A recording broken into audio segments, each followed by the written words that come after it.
Halo Sobat Bola Mania, kembali lagi di BRC Official. Ada kabar menarik nih mengenai tinggalkan Sabah FC. Sadil Ramdhani jadi trio menakutkan dengan si kembar di PSM Makassar. Sadil Ramdhani disebut sangat padu dengan si kembar Yakob dan Yance Sayuri. Hal itu terlihat saat mereka bermain bersama di Timnas Indonesia. Ketika dimainkan mereka punya kemampuan dalam menjelajahi sektor sayap lawan dengan mengandalkan kecepatan dan kerja sama tim. Sebagai pemain timnas yang sudah beberapa kali memperkuat tim Garuda, Sadil Ramdhani begitu terlihat santai saat menjalani latihan. Sadil selain punya adaptasi, ia juga punya keunggulan dalam hal bermain sebagai winger kiri dan kanan. Sebelum bermain bersama tim Sabah FC yang bermain di Liga Malaysia, pernah dirumorkan akan kembali ke Indonesia bermain bersama PSM Makassar.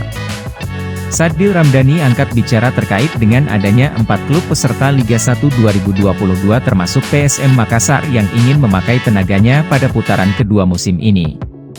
Sadil mengatakan, pihaknya telah melakukan konsultasi dengan keluarganya terkait dengan keputusan yang nantinya akan diambil.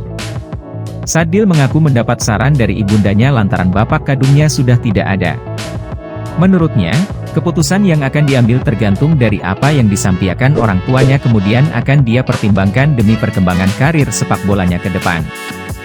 Hal terpenting kata Sadil bagaimana dia makan mampu bekerja untuk menafkahi orang tua dan saudaranya.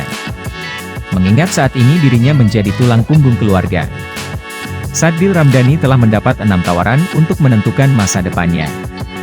Pertama, Sabah FC sebagai klub Sadil saat ini menawarkan perpanjangan kontrak. Sabah FC merasa puas dengan penampilan Sadil yang pada musim ini mencetak 4 gol dan 6 assist. Lalu tawaran dari Austria yang sebelumnya diungkapkan Kurniawan Dwi Yulianto. Selanjutnya, ada 4 klub Liga 1 yang juga mengincar Sadil Ramdhani. Sadil mengungkapkan bahwa kini mendapat saran dari sang ibu untuk bertahan di Sabah FC sebab ibu dan keluarganya melihat banyak rezeki yang datang kepada Sadil Ramdhani selama membela Sabah FC. Sabah FC merupakan salah satu klub besar di Malaysia. Manajemen Sabah FC juga sangat profesional dan didukung tim kepelatihan berkualitas. Pelatih Ong Kim Sue sangat bagus untuk masa depan pemain muda seperti saya, kata Sadil. Kini, Sadil Ramdhani resmi dilepas Sabah FC. Namun tentunya ia hanya dilepas untuk membela Indonesia melawan Argentina. Sadil bahkan terlihat kompak dengan pemain PSM Makassar, Yakob dan Yance Sayuri. Nah itu dia Sobat Bola Mania untuk update kabar kali ini, bagaimana pendapat kalian Sobat? Tulis pendapat kalian di kolom komentar ya Sobat dan jangan lupa untuk like, comment, and subscribe.